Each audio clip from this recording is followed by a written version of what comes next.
visit, I have said I will not visit. No, seriously. I made all the arguments at the time. I made the arguments. You've had inflation in double digits for a very long time. This has weakened the purchasing power of the national currency, and therefore means you're carrying much more paper than you need to carry out transactions. Okay? You go to an ATM, you want 100,000 naira, you have to take 100 notes. Those notes have a cost. I'm printing those notes. I'm paying for the paper, pay for the ink, pay for the security features, pay for transportation, pay for security while transporting it. You also, and then I'm going to pay for destruction of those notes. Banks that pay for tellers are going to come. If you had a 5,000 naira note, 5 of you can take 100,000 naira each with the same number of notes at the same cost to the economy. So the economic fundamentals are clear to me. If your currency loses value, maintaining high denomination makes economic sense. Some of the dollarization we have in the economy is as a result of that. Why do people need to have 10,000 naira, $10,000 in their pocket? $10,000 is 1.5 million naira. If you have the 5,000 naira notes, it's 3 notes. Now, I've heard people say, oh, this will encourage corruption. Well, okay, you're having corruption in dollars. Okay, you don't want to have corruption in naira. Then I've heard all sorts of silly arguments because inflation, which I've never seen any kind of economic basis for that kind of argument. People got up, made statements, professional institutions, accountants, this is inflationary. I don't know when accountants became economists. I don't know when changing denomination became the same as increasing money supply. But in a country in which the decisions are not taken based on the soundness of an argument, but on sentiment, I can't operate. So if Nigerians would rather carry Ghana must go to their banks, that's fine. Okay, if they rather we continue spending the money printing all of this naira. Look, if you take a bullion van of 5,000 naira notes from Abuja to Lagos, or from Abuja to Kaduna, you would have to do that trip 5 times to transport the same value in 1,000 naira notes. 5 times. Think of the bullion van, think of the fuel, think of the security, think of the printing. You know, I mean, it was very clear to me. It was very clear to everybody that the people who were arguing had no argument. But we had a National Assembly resolution, we had Nigerians threatening to march, and the decision is not the central bank final decision. It's a government decision. So if the government suspends it. If it was my decision, you would have 5,000 naira. If you don't take it. CBN Governor Sanusi Lamido Sanusi. Well, gentlemen, with that argument, is it wise at this point in time for us to have a bigger denomination? Will it solve the challenge? Well, I'm glad the central bank governor himself, Malam Sanusi, also agreed that when a currency loses its value, it requires higher denomination notes. So who is responsible for protecting the value of the currency so that inflation will be 2-3% instead of 8, 10, 13%? The central bank. That's its core mandate. The core mandate of the central bank is what they call price stability. So when the central bank governor himself says that you need higher denomination notes when a currency loses its purchasing value, basically what he's saying is that when I have failed in maintaining appropriate price stability, I need to be able to introduce a higher denomination note. Why don't we think about the reverse? If the currency appreciates in value, you would need lower denomination notes. At a time in this country, 20 naira, which was called the muri, was the highest denomination note. And if you had a muri in your hand, you could command a lot of items.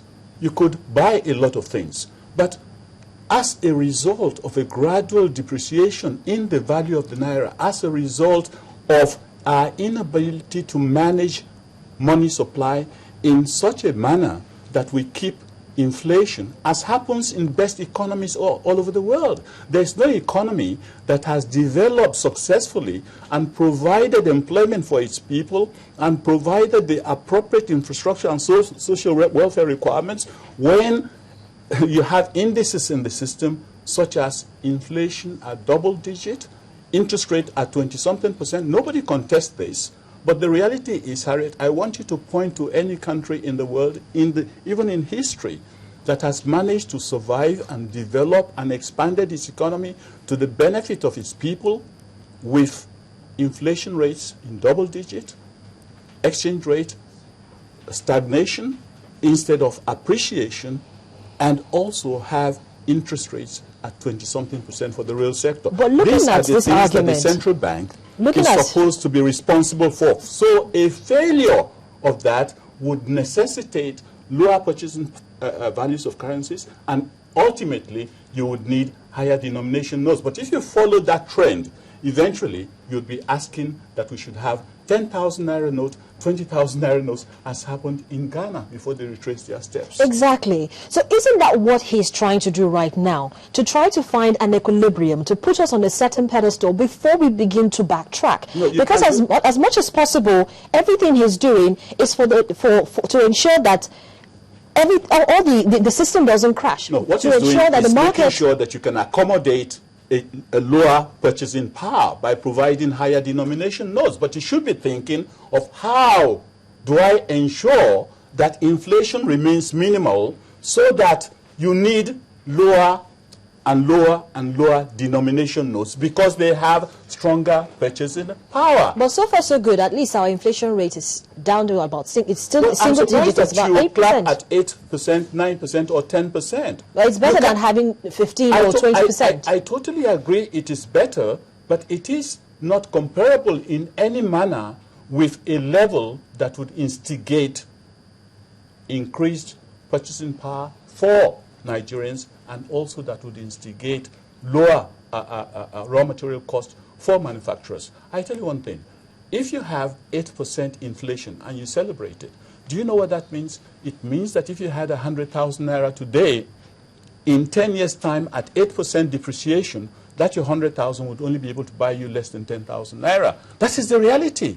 That is why it's so critical that it is enshrined in the CBN 2007 Act that your prime mandate is price stability. So when you fail to be able to establish price stability, you have to go into ways of saying, okay, let me make it easier for them by giving them higher denomination notes to spend, because I have failed in providing an environment that ensures stable purchasing power of all incomes. Stable purchasing power. We're still going back to the dollar, which everybody seems to feel is the strongest currency to use to buy what you need. Now, Wale, I'm going to ask you this question. In putting these policies in place, is it not an incentive to encourage round tripping at the forex market? I know we've had this discussion before, but I'm still not totally convinced that this will not encourage round tripping at the market. Okay. Before I answer that question, let me make just a few comments regarding what my brother commented on regarding inflation and then some other indices as far as the economy is concerned. We should not forget where we were coming from.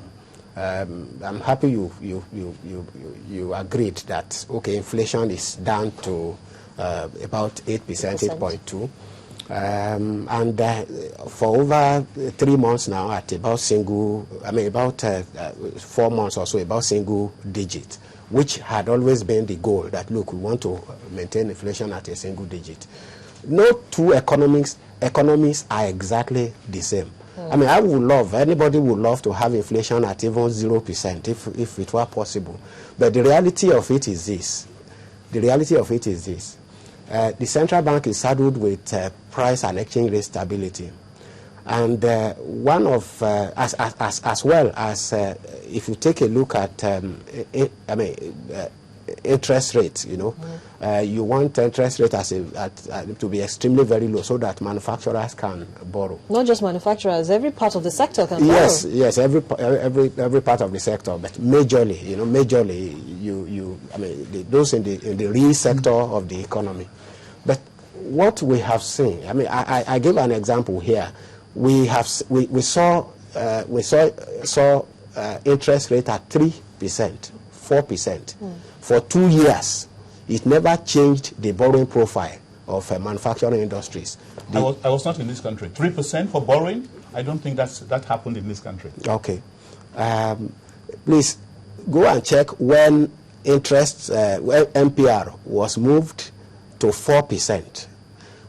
Banks were watched with money, but there was the manufacturers were not. In actual fact, some other funds were set aside for purposes of lending to the sector. Manufacturers never came forward. But what are we talking about? The issue is we shouldn't. I think we are focusing more on the monetary policy side. The reality of it is that a bird cannot fly with just a single wing. There is the other side, and that is the fiscal side. It is important that policies must be harmonized between the two. That is, those on the fiscal side as well as those on the monetary side. Now, let me come back to the question you raised about round tripping. About round tripping.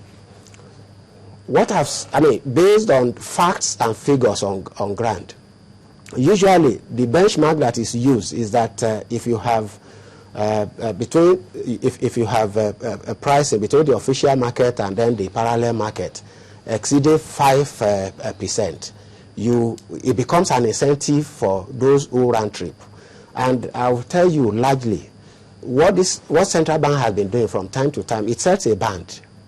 It's not to say that I'm talking about exchange rate stability. I think in the last 3 years we've seen foreign exchange stabilized. We've seen foreign exchange stabilized. It's not about the rate. The exchange rate for me is high as an individual. But the reality of it is market demand and supply will still determine what price. So you can't allocate. Because if you say you want to allocate at a given price, then we'll run into some other problems as well. And so what is important is not whether the exchange rate is high, but that the rate is relatively stable. And so either you are a manufacturer or you are any other player in the economy, you can plan. But beyond that, I think we are chasing shadows by simply looking at the exchange rate. That's what I believe strongly. And I always talk about how productive is our economy. Why are we, the basic question, why is everybody looking for dollars? Because Naira is no longer a store of value. It can only be a store of value if the power of the Naira itself is backed by the productive economy. Ours is not. Everybody is just oil. Anytime there is, there are vagaries in the oil market, international oil market, then there's always a We're going to talk about that in just a moment. So if you could just let's take a breather. We'll come back and we'll talk more about this subject. And you're still watching Business Morning on Channels Television, and we're looking at the dollarization of the economy. I have here in the studio with me two gentlemen. Wale Abe is Executive Secretary of Financial Markets Dealers Association, and Henry Boyo, he's an economic analyst. And we're going to continue this conversation in just a moment.